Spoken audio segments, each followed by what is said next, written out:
Hello, magical human, and welcome back to Madison Mindset, the podcast. I am your host, Madison. It is an honor to be here with you. Before we dive into this episode, I want to ask you a question. Are you seeking magic in your life? Are you seeking peace, love, and joy? Are you having trouble feeling that on a daily basis? Do you feel like you're always repeating the same patterns? Getting stuck in certain thought patterns or self-doubt or fear? Do you struggle with anxiety, worry? Are you dwelling on the past and fixating on the future? This kind of thing takes us away from the present moment, takes us away from the magic that is available and found within each and every being and every moment. Life is precious and not as long as we may like it to be. So now is the time to connect with the magic within and to really sink into the oneness of the world and to enjoy living your life, to create with intention, to live with purpose. My new program, Mind Magic, teaches you from awareness point of how your mind is currently functioning, guides you all the way through to a magical mindset over 4 consecutive Sundays. The program starts on the 19th of October. Now is your opportunity to jump in, do something for yourself, and embrace the magic. Now is the time. You are worth it. Check the link below in the show notes. You can join from there. Send me a message with any questions. Send me an email. I'm very happy to help you wherever I can. I'm looking forward to seeing you in the program.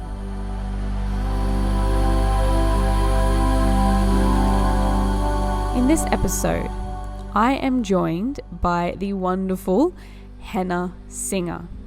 This has been really exciting for me to be able to welcome Henna onto the podcast and spend that time alongside her. She is an absolute inspiration, and I just really admire her embodiment and the amount of education and study she has done.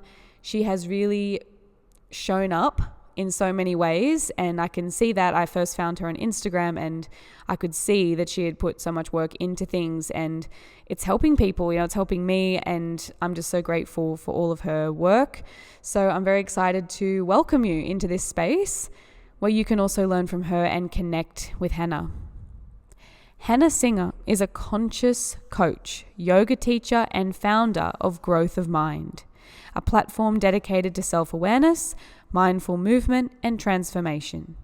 Drawing from her own journey through injury and healing, she blends yoga, breathwork, menstrual cycle coaching, yoga therapy, and mindfulness to help others reconnect with their bodies and live with intention.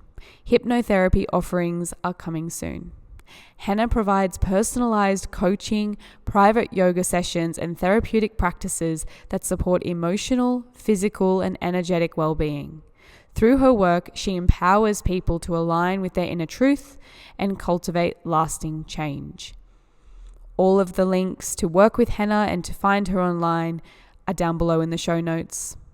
Thank you for being here, magical human. Let's dive into the episode. Magical human, welcome back to Madison Mindset, the podcast. I am here with beautiful Henna. I'm so excited to be sitting here with you in this virtual space. And to I'm meet so you, it's excited to great. be here. Thank you. Thanks for having me on. So good. Of course. I really connect with the content you put up on Instagram, which is how I found you, which seems to be the way we find people these days, just on Right? Instagram. But I really Totally. love what you talk about and love, I love the nature that you put up and the yoga practices and even some breathwork techniques I found from you and different things. Mm. And I'm like, oh, I should try that, and different mudras as well. It's just been so helpful. So thank you for putting up such valuable content that actually I can implement into my life, Mm. because that means the world to have real Oh, information there. yeah, thank you. That's been the goal. It's been a deep intention of mine to harvest a space that is both inspiring energetically, but also supportive and offering people, things that they can integrate into their day-to-day life, and specifically yoga practices and techniques that I found to be super supportive in my day-to-day life. And yeah, that makes me really happy to hear that you've been, inspired by them and want to integrate them. Yeah, yeah, it's helped massively. So I thank you for that. I can imagine it's helping many other people as well. So Mm, before we jump in, I would love to know a little bit more about you. And I'm sure anyone listening who's never heard of you, love to know a bit about you. How did you yeah. find yoga? What's your journey? Who are you? I'd love to know Yeah, more. yeah. Oh goodness. What a loaded question. It is, yeah. It's like the simplest question, but yet the most loaded. It is. Um, wow. Okay. I'm a talker. I'll say that right off the bat, and I'll not give you my whole life story because that could take the whole podcast. But in short, my journey as a whole hasn't been linear, as most of our journeys haven't been linear on this planet, on this earth at this time. um and I grew up as a dancer. I spent my whole life dancing, so I was very connected to movement. I was connected to art at a very young age, performing at a very young age, and it kind of unfolded into my work in yoga, not necessarily easily, but I would say somewhat fluidly, because I was experiencing an injury that I got from dance. I went into a career to become a dancer, to be a professional dancer. I was in that for only a year, and within that year, I quit. I gave up everything. I was like, I need to restart and reboot my entire existence at 19 years old. And so I quit dancing. I finally was like, I'm taking healing into my own hands. I was experiencing a lot of anxiety, a lot of even like waves of depression, a lot of darkness at that time. And most of it was actually tied to the physical pain that I was experiencing in my body. And so when I had, decided to quit dance, it was like, what am I going to do now? And yoga was something that had already been softly integrated throughout my dance career. And at that point, I knew that, I had been wanting to get a certification in yoga. I wanted to be a yoga teacher. I just didn't know when. Like the timing never felt right up until 19 years old. And it was at that time where I was like, oh, yeah, this is it. There's a worldwide pandemic. I'm experiencing deep back pain. I'm being pushed into this like experience of deep contraction. And that was also my signal of like, you got to do the work. You have to go within. And that was the time when I signed myself up for my first 200-hour teacher training.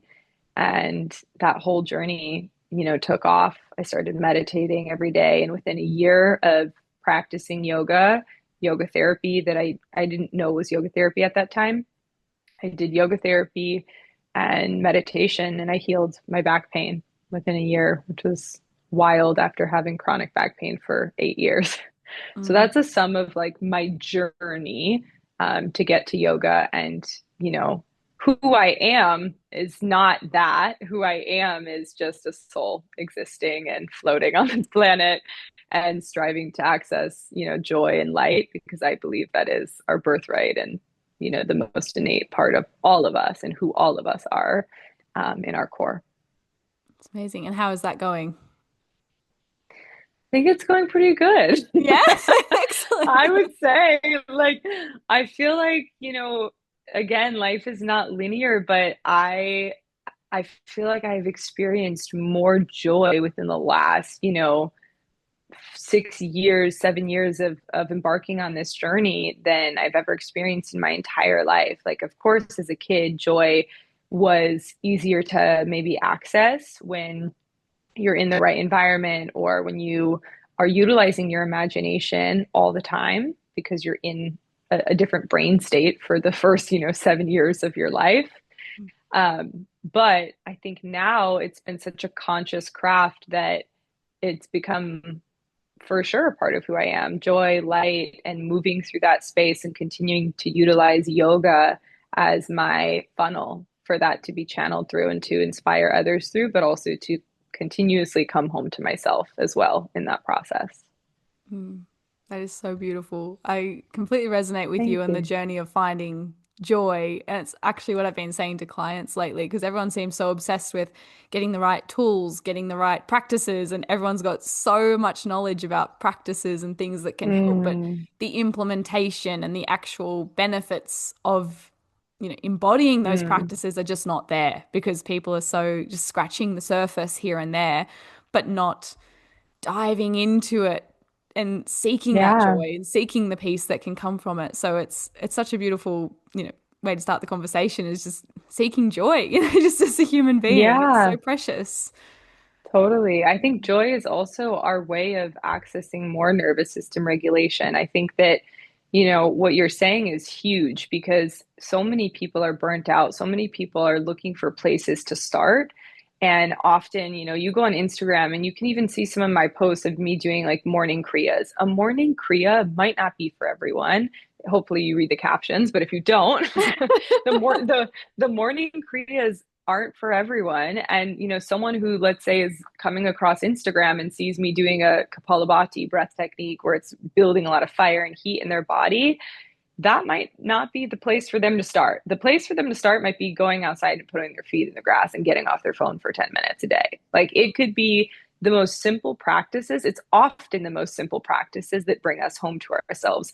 Those yoga techniques or specific tools I have found to be more helpful now in my journey with all of the knowledge that I've already cultivated over the last 6 7 years of studying yoga. But I wasn't doing those techniques often as a beginning practitioner to the extent that I'm doing them now. So I think that's also a lost conversation of people want a place to start. And I love sharing those techniques because they're fun and they're beautiful and they hold so much power. And when, people ask me where to start with yoga, I'm like, just breathe, follow your breath, like literally count your breath in, count your breath out, start there.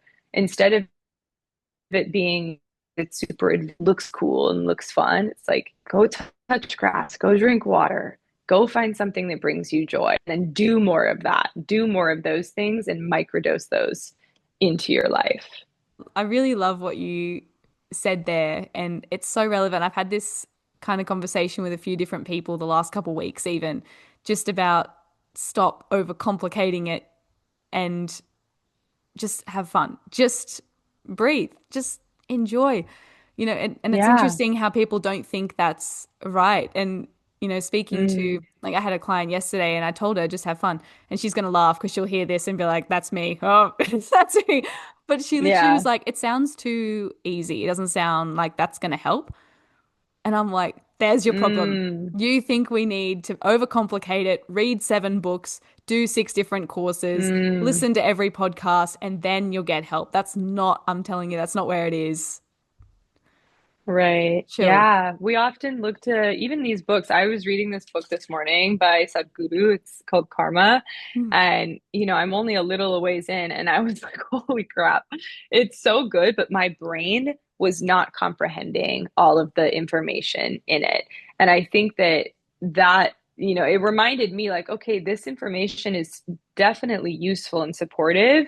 But if you're not going to actually receive it, it doesn't do anything. It goes in one ear and out the other. And that's why I believe books we come to at specific times, and not everyone needs to read every book out there. Not everyone needs to become everything. It's like we strive to be all things rather than asking ourselves maybe who we really are, like what really deeply resonates with us. Because often what resonates with you might not resonate with the whole world and the masses. And I think that your advice is beautiful about maybe not overcomplicating things, but actually doing less and peeling away these layers of complication and layers of dogma or whatever we've been taught to do or how to act or how to be, and just asking yourself and becoming curious, like, well, how do I want to be? What do I want to do? What brings me joy? What feels good? And if it feels too simple, okay, let it feel simple and see, like, be in that experience. And if it feels complicated that it's too simple, okay, be there. Like that's where you are now. That's where your journey is right now. That's where the magic and the growth and the change and the transformation will happen. Often we don't give it the space to be seen or to be felt. Mm. Yeah. Oh, this is such an important conversation. I love everything you're saying. So I would love to know a little bit more about yoga therapy because I teach yoga Mm, as well, but I have not, I've heard of yoga therapy, but I've never actually understood what that means. So, Mm, would you be willing to talk to us a bit about that and what that means and how that's totally. different? Yeah, so yoga therapy is a holistic approach to supporting someone on whatever journey they're on, whether that be a healing journey of, physical pain, mental pain, energetic pain, or someone who's just curious about deepening their connection to self, deepening, their yoga practice. It's multifaceted. But what we do in yoga therapy is we look at a client or a human or a soul on all of these levels. So we're assessing them through the chakras, we're assessing them through the vayus, we're assessing them, through the Maya model or the koshas. And we utilize these models in yoga around for many years, and assessing our humans, our clients, through that lens to find modalities, whether that be through asana, which is the physical postures, pranayama, breath techniques, bhavana, visualizations, different upayam, which just means different tools. And we're taking these different tools, from the lineages of yoga. This specific lineage that I'm studying through is Sri T. Krishnamacharya. So it's Vinyasa Krama lineage and Yoga Chikitsa, yoga therapy lineage. And we're taking these tools that have been housed under the name of yoga and utilizing them as a way to support people. So, we can see clients who are coming in with struggling with anxiety, or clients who are struggling with back pain, clients who are struggling with, routine or whatever. It can be a whole range of things. And we practice within the scope and the lens of yoga, and utilizing biomedical knowledge, anatomic knowledge, spiritual knowledge, philosophical knowledge, and bringing it all together to create a routine, I guess you could say, for someone, in order to help them, heal or achieve whatever goal that they are seeking to experience with us.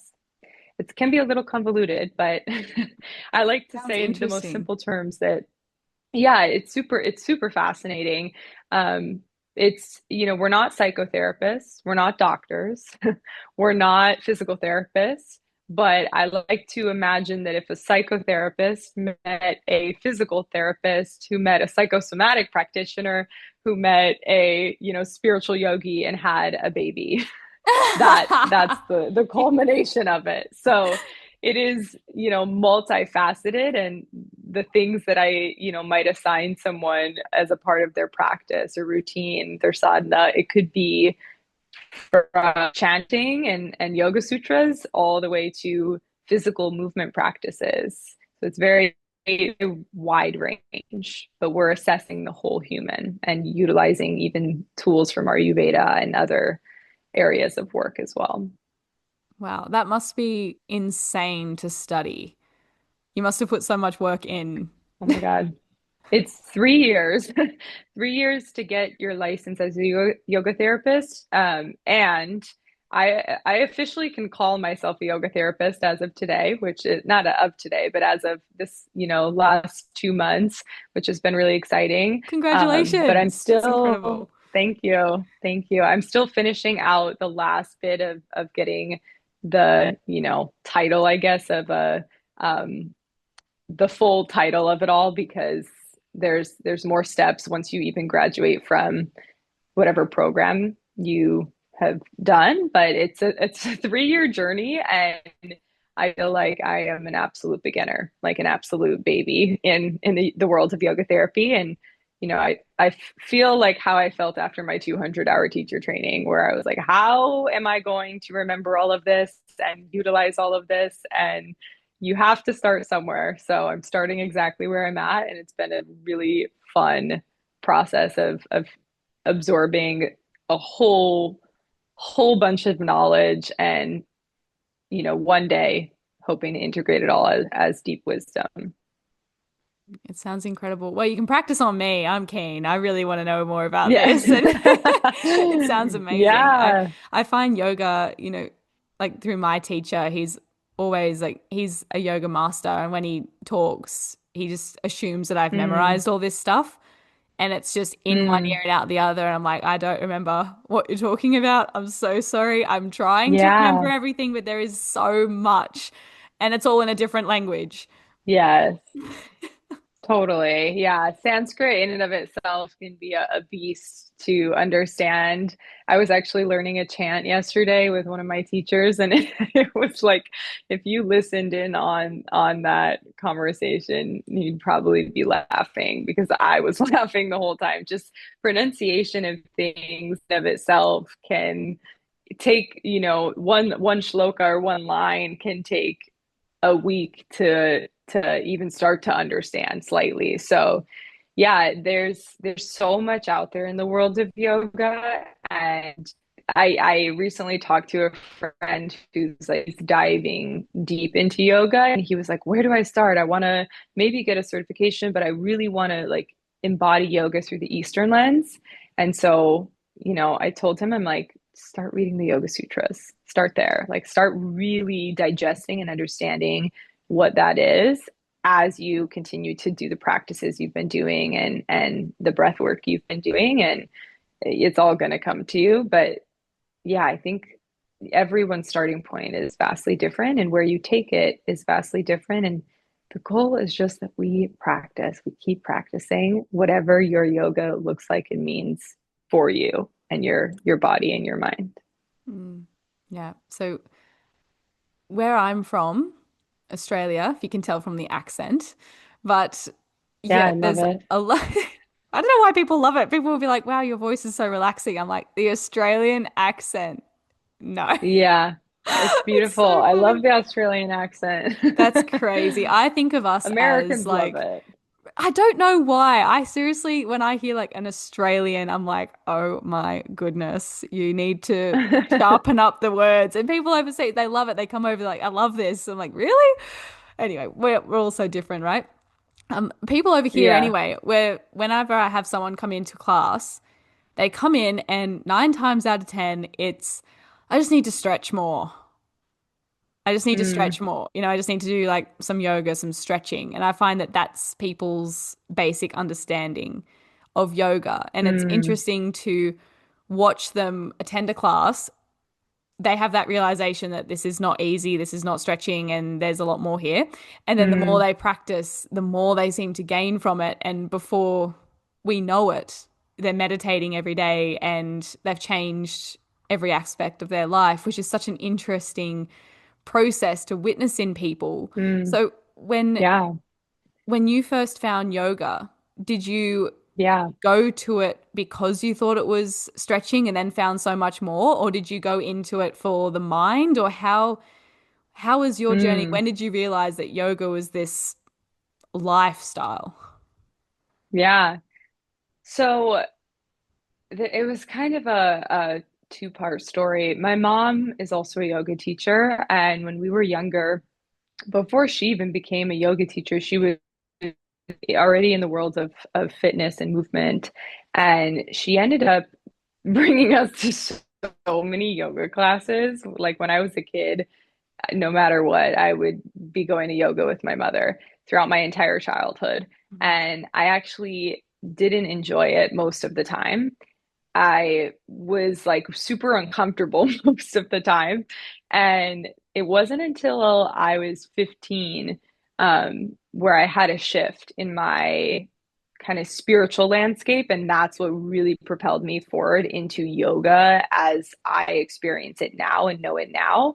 But it did start, I guess you could say, physical in the sense of, I was so young that I didn't understand any of the other concepts of yoga. And here in the West, a lot of the way that yoga was taught and seen was through that very physical lens, through that asana based practice, almost workout kind of vibe, or super hyper flexible vibe, and like only for a specific demographic.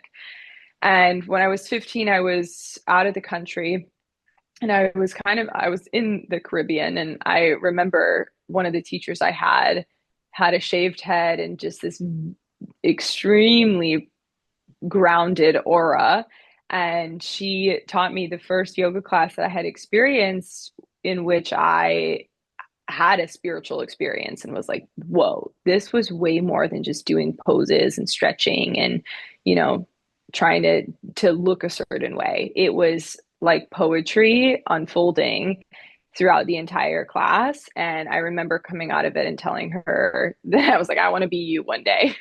And I followed her on Instagram because Instagram was like just a thing at this time. And I've been actually connected to her ever since then. But she was a pivotal teacher. And, you know, I only had her for maybe what, two classes of my entire life. And it transformed everything. And then my mom went and got her certification, and I would, you know, practice with her. And I began at around the same time studying yoga and taking it on seriously. And now my older sister's a yoga teacher, my younger sister's a yoga teacher. So we're a full family of yoga teachers. And yeah, it kind of propelled forward in my family lineage as well, of something that we all became deeply fascinated by, and um, you know, wanted to deepen our own awareness. I would come home and my mom would be like, do you know this mudra, and do you know this thing, and do you know the chakras, and what are the yamas? And like we would have these like philosophical conversations just like sitting at my, you know, kitchen countertop. And that's when I knew, I was like, oh yeah, this is something that is way beyond just showing up to a physical practice. So I really think though it wasn't until I started meditating, you know, years later, this was again when I was 19 is when I actually got certified. It was around then when I started deeply meditating every day, like 40 minutes a day. And that was when stuff started to really shift in my mind, and I could feel new neural networks being created in my brain to where I was seeing the world differently. I was perceiving myself differently. And that's the first time I think I really understood what yoga was for me beyond the mat. And that's when I actually was like, I'm going to become a yoga teacher, and I'm going to teach it through this lens that feels, you know, as an embodiment of the eight limbs rather than a focal point on the one limb that is super hugely important. Asana is hugely important, and it's not something I want to disregard, but it's something that I want to also, yeah, discuss the importance of all the other aspects that, you know, create the lineage of yoga that I move through. Mm, that is so beautiful. It's interesting when you're talking about, you know, like the brain forming new connections, like seeing life differently, seeing yourself differently, because I've definitely felt similar things to that as well. And it was interesting. It's hard to kind of pinpoint and put into words unless someone has experienced it, but it's almost as though like, you know, the whole point, like the goal of yoga is the stillness of the mind, you know, the peace of the mind. And Mm, as you step closer to that, the way mm, you're thinking and the way you're perceiving and receiving life starts to shift in more alignment with that. So there's less disturbance on the mental level. mm, And it's really interesting. But with asana, it's funny because I often will say to people, you know, there's only one yoga sutra about asana. It is important, mm-hmm, but it's more of a preparation and mm, allowing the body to be open and to be able to sit for meditation and to be a more comfortable vessel to live in, because a tight, restricted, painful body is not easy to live in and to experience peace in. mm, So the asana to help you, no matter where you're at, whether you're doing yoga in a chair or whether you're doing, you know, just, you know, if you're just using the upper body, or if you're, you know, like there's no limit to where you can practice asana. There's always something, but it's important to use yeah, it as a tool, not the be all end all. It's not, you know, whoever's not in headstand sucks at yoga. You know, yeah, that's not how right. it is. Yeah. Asana in and of itself is, it means seat, you know, and I think Mm. that translation I really love because truly the idea is that we eventually at some point sit still and we ground and we allow ourselves to access what that second sutra is, what Nirodha is, what pausing these rittis or you know, having more awareness of them looks like for us. Because, you know, you're right on with the goal of the yoga, especially as it's outlined in the Yoga Sutras, being that state of Nirodha, or the ability to stop the fluctuations of the mind. And in our world, like it is vastly complicated to do that. It takes a lot of discipline. And I think that's why yoga for us all, it truly is a lifelong practice because there's, you know, I rarely meet people in, especially in this Western world, who are, I've reached samadhi and I'm done. I've done my work. I don't think I've met anyone actually ever. Maybe, one person in my whole yoga career who maintains that energy of samadhi. And I'm sure if you asked him, he would probably fully tell you that that's not a reoccurring state, but he probably has access to it a little bit more easier now after his, years and years of study and teaching and whatnot and embodiment. But yeah, I think it's really fascinating because often, we are led into the practice, most people through the physical lens, and then discover what goes beyond that. But when we really look at yoga as a whole, the idea is that you bridge together the body, the mind, the breath, and every layer of yourself into this space of oneness. And that's that in that space, we can access calm, which really just means equanimity, a space where we are not, constantly striving and seeking this form of happiness that goes beyond a neutral state. And the opposite is true of, we're not being pulled into these deep states of darkness and suffering and living there either, but rather we are able to take our dualistic lives and bridge them together into this deep state of equanimity and peace, calm, nirodha, samadhi, maybe.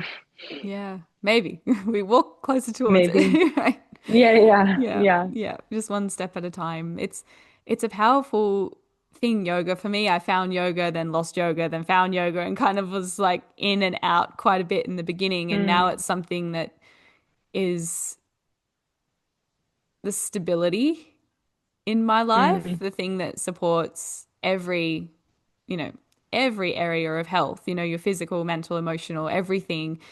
And it was a practice for a while because I definitely, as I mentioned to you in the beginning, I'm definitely more of a hype go person. I've got a lot of mm, fire. So mhm. when I talk to Ayurvedic practitioners, they're like, wow, lots of heat, lots of heat. Okay, let's tone it down. Yeah. So I was very much like, if it's not perfect, I'm not doing it.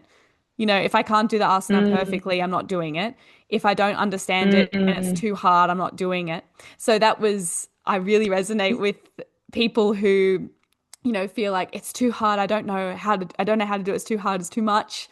And mm, it's sometimes still I'll feel that kind of wave of like, this is so much to try and get. And mm, that's why for me, prioritizing, like, the point is stillness. The point mm, is to lean into the nothingness, to lean into the present, observe nature and notice that the trees are just still and calm and not doing 100 different practices or asana. They're just being, and they seem to be doing all mhm, right. So be a tree, just be mhm, in that nature and just be, I think, is one of the most powerful teachings that I received off yoga. And it'll stop taking the whole thing and going, oh my goodness, the Yoga Sutras is this huge book that doesn't make any sense. And oh, like there's yamas and niyamas, the 8 limbs of yoga and the chakra system. And there's so much I have to. mhm, It's really just about presence and stillness. And in each moment, being able to understand like what is going to support the stillness of my mind, what will mm, support that, and I often say to people in class, like, is what you're doing right now is binge watching Netflix or eating an entire chocolate bar or, whatever you're doing, is that supporting the stillness of your mind? If the answer is no, it's mm, usually a very easy yes or no, see if you can steer mhm, away from it or just choose again, make another choice. And that mhm, alone has been so powerful. And I think for people, it makes it a lot more simple as well. And the idea of having a yoga therapist, like someone who knows all the things and then can help you find what's for you. I really like that mm, idea because often it's hard. Like I love Kapalabhati, that fire breathing, but often I find it makes mhm, me dizzy and like I've got too much. mhm. I think it's like too heating for me. Yeah, if you're a fiery, if you got like pit and Vata on blast in your doshic Mm. layout. And if you're, I wonder, what are your, if you don't mind me asking, your zodiac signs, like your big three in Well, Western astrology, if you I know? yeah, I know I'm Sagittarius, sun sign, Okay. and Okay, that would make sense. all of the other ones are fire signs, except for one, which is an air sign, but I don't remember which one it is. Oh, I you just remember got fire up the wazoo. I Heck yeah. do. Okay, Yeah. so for you, like immediately right off the bat, my brain would not mean to give you Kapalabhati. If you're seeking more grounding and you're seeking for you, cooling would be huge. Cooling and even wetness would be important. Because Vedic energy can be very dry. Fiery energy, I mean, think of fire as the element in and of itself. It's hot, right? So we Mm. want to cool the system down, cool the energy down, and get more grounding techniques. So I would teach you Shitali Pranayama, which is a breath technique where you inhale through your mouth and you exhale through your nose. Do you know this one? Yeah, is that the one where you like breathe in through a straw? It's like that Yeah, kind yeah. of, You can yeah. breathe in through a straw. And if you can do it with your mouth, you can take your tongue and go like this and you curl it Uh, in. I don't think everyone can do that though. There's like a pretty vast percentage of people that can't curl the tongue like that. mm. If you can though, it's great because it adds even more wetness on the inhale. Um, but it helps regulate the nervous system, but it's also your autonomic nervous system, but it's also great for cooling the body down. You can even feel the coldness of the air as you breathe in through the mouth, but you can do it as a straw if you can't curl your tongue.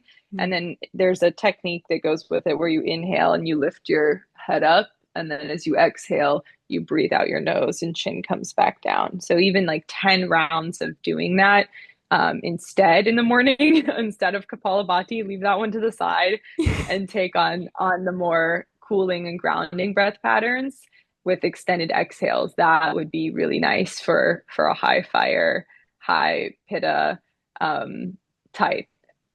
Because Yeah. Kapalabhati is just stoking your fire. It's wonderful for the digestive system, but there's other things you can do to support your digestive system and your digestive fires, that Agni, without, turning on the whole system and making it this like intense process. So maybe I'll make a video on Shitali I would and love I'll that. I'll I share would that love one that. next. Yeah, I absolutely love this because this is something like of I've been practicing yoga for about 8 years and studying Oh, intensely cool. for 3 or 4.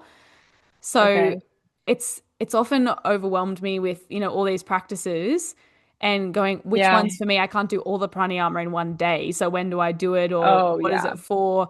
And often like my teachers have been very like this breath is for the morning or this breath is for digestive system.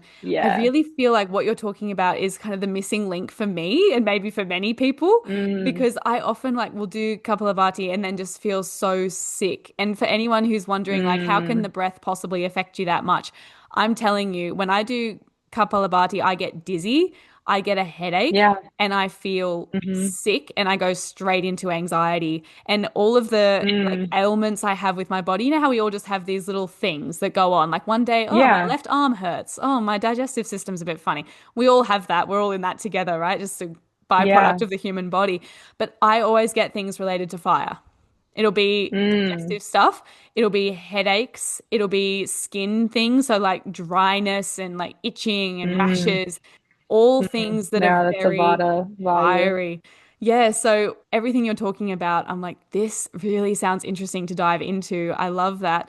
I would love to talk a bit about somatic work as well, because Hmm. I've seen that you do a lot of it on Instagram. And in my Hmm. head, I've got yoga and somatic work separate. I don't know a lot about it except it's like Mm. release, and every now and then I feel like I want to jump and release some energy. Yeah. But I would love to know more about it and how you integrate it or why we might use it. Yeah. Yeah, totally. So I went into somatics actually through dance. I studied somatics in university for a semester basically, but dance in and of itself is a somatic practice. And so, I spent my whole life experiencing the somatic benefits of dance and never understood why I was so attached to dancing for my whole life. And it was so hard to give it up because it was this like deeply healing part of my life that allowed me to process emotions and move things through me, even in performing, you know. And the goal of somatic not performative, so it's not for that, but that's more related to my own personal journey and how I got into it.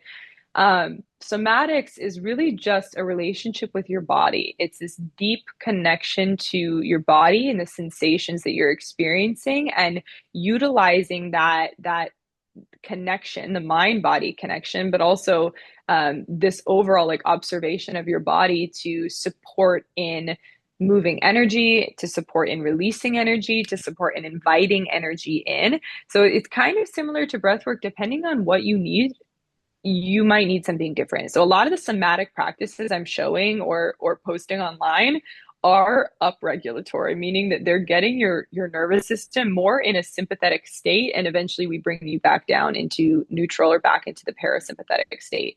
So essentially, the world of somatics, just like yoga, is very vast. Yoga in and of itself is already a somatic practice. You're connected to your body, you're connected to your mind, you're bridging that psychosomatic experience together through movement, through mindfulness, especially you know, when you have a guide that like is someone who you can tap into their flow of teaching really easily, that connection within yourself grows even stronger because there's a feeling of safety already, and there's a feeling of dropping in that happens maybe a little bit easier.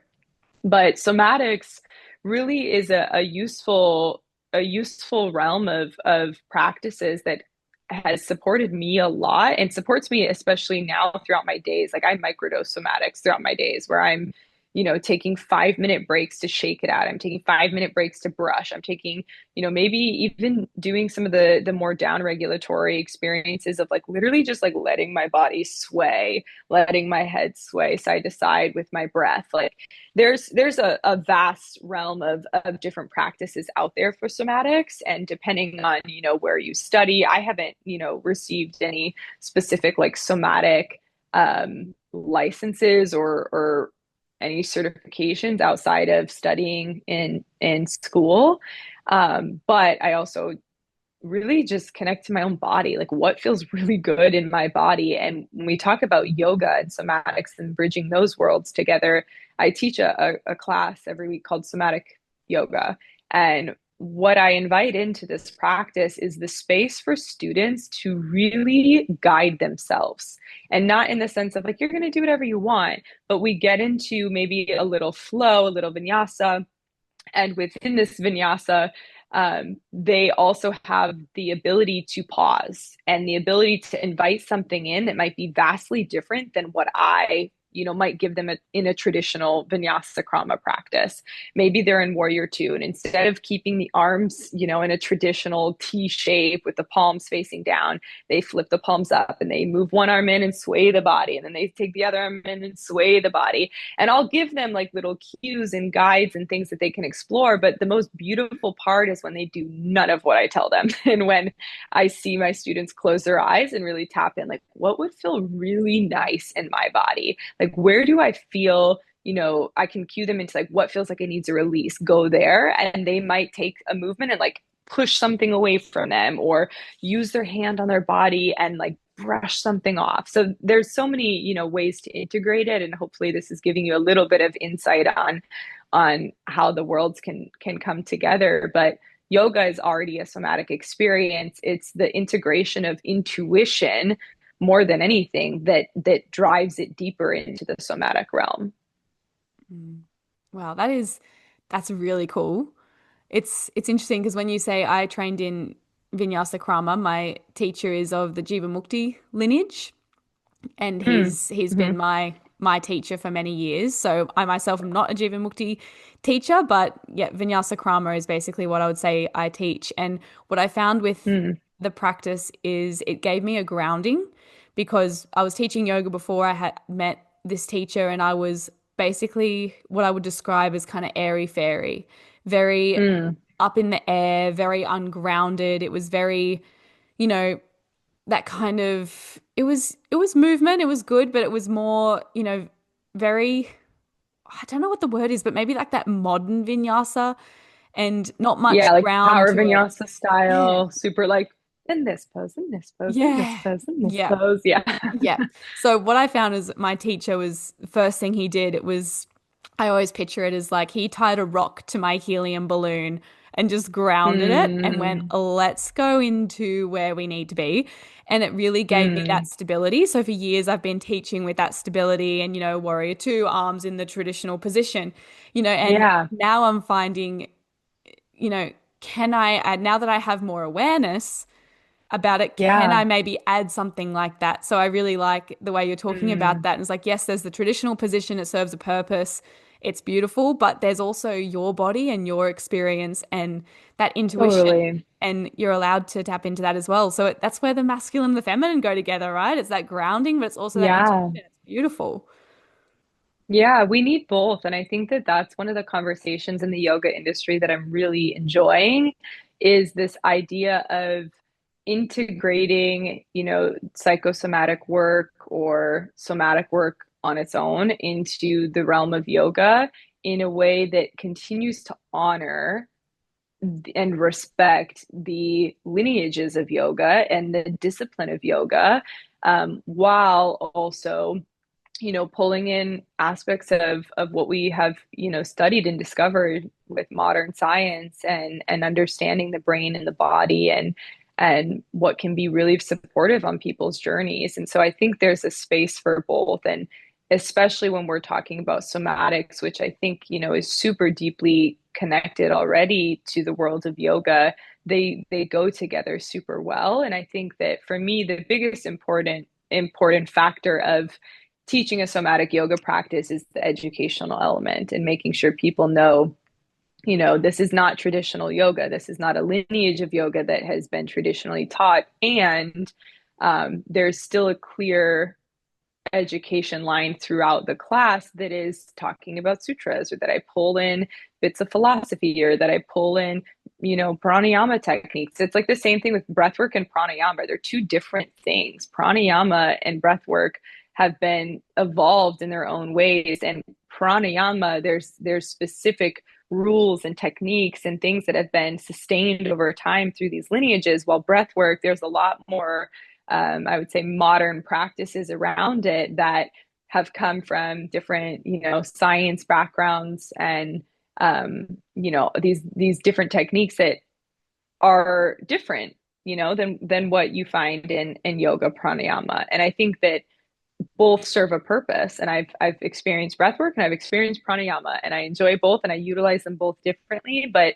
I think that conversation, yeah, is just really important right now and super super necessary to have, especially when we get into like the realm of decolonizing yoga and continuing to sustain the lineages of practices and styles and um, yeah, education that has worked for so long and that makes so much sense. So I really do honor and value the traditional lineages, and I think that I myself, I used to be on that airy fairy train too, and I think that especially as my studies in yoga have developed more, I have become more on that grounded or disciplined realm of practice. And I love having both. I love practicing both, and I love being able to educate and share both, because I think there's benefit to be found in them. Yeah, both. Definitely, definitely. I think grounding in where yoga has come from as such an ancient practice and these ancient teachers and all of it is so important that we, to think of it as holding it and savoring it and teaching it so that for Mm, generations, 5 generations, 10 generations down the line, they still have access to the Yoga Sutras and the beginning of yeah, yoga. It's quite a responsibility to be a teacher totally. of something that is so old and has so much depth. So yeah, I think it's beautiful, but I love what you said about, bringing, like, we've learnt things through modern science and some things work. So why not implement it and make it clear what is traditional and what is not? But we've found that this helps XYZ. I think that's so beautiful. Totally. And yeah, so for anyone who listening is going, oh, I like doing yoga and randomly tapping on my body and just like doing some brushing. It's like, Yeah. great, go for it. It's good. We know it helps. So whatever works. But yeah, before we finish up, I'd love for you to let us know how people can work with you or learn more about Yeah. everything that you're doing. I'm very curious about the therapy work. So if you can go into that as Yeah, well, for that'd be great. sure. Yeah. Yeah. So there's a few options. I on social media, on the social media front, growth of mind, growth of underscore mind, on Instagram. That's me, and that's where I'll post, everything under the sun from retreats, trainings, events. I have a whole highlight tab on how you can work with me and my studies from menstrual cycle coaching to yoga and yoga therapy. I'm becoming a hypnotherapist right now, so I'm or a hypnotist, a clinical hypnotist. So I'm in that study as well. And you can, oh gosh, I have a new website coming out, but right now, let's say for now, growthofmind.net, everything is up on there.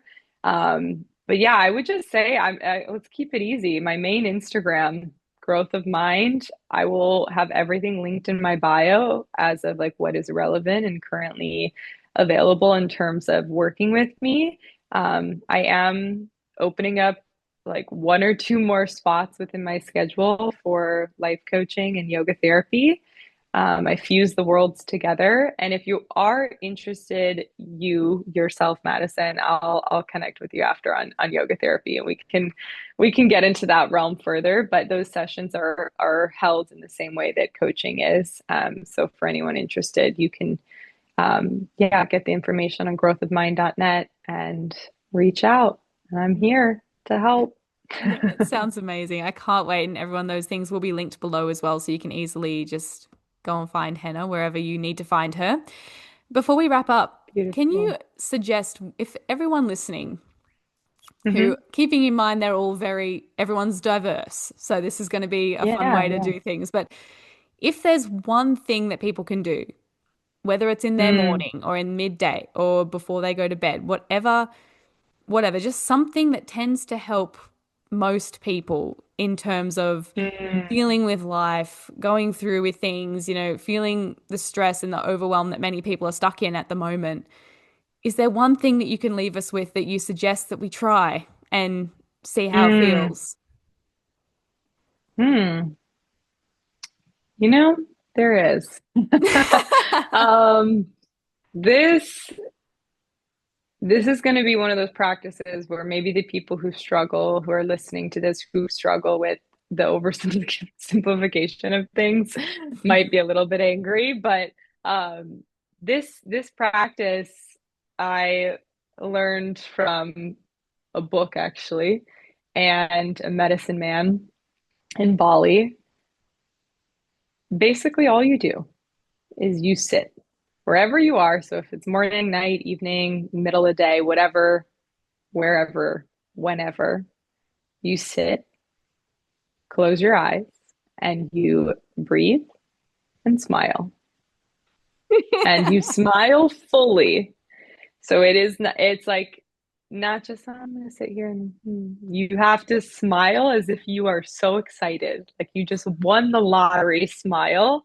And one of the things he says is smile in your liver. And I love that because I was like, oh, can I smile in my liver? Can I smile in my gallbladder? And just like starting to go around like even parts of your body. What would it feel like to smile in my heart? What would it feel like to smile in my ears? And moving those sensations. But in the most simple terms, sit, smile, and watch what happens. 5 minutes of sitting and smiling genuinely can transform your night, your day, and carve out some more space for peace. So that would be my one practice. That is beautiful. And I love that practice so much, so much. I love the It's a practices good that take one. no time. Yeah, this is simple. It gets to be You can do it simple. wherever. Yeah, like life is simple, right? It really is when we just step Yeah. down, it's simple. So the stuff that helps is like what you said in the beginning, it's usually the simple. We just have to Yeah. allow it, allow it to Just be got to do simple. it. Have the Yeah, discipline. Yeah. To yeah, recognize, like, I literally just have to sit and smile and not think before. Just do it. Just show up, just sit, just smile, and you'll be good. yeah. And you'll be absolutely fine. And you'll be great. Yes. Yeah. Thank you so much, Hannah, for spending this time and taking time out of Yeah. your day to have this conversation. I've really enjoyed getting to know you and chatting with you. You're just such a bright light, Thank and I love it. you. I feel really good Oh, after this thank you. conversation. Yeah, this was wonderful. Thank you for having me. This was great. You're more than welcome. Thanks.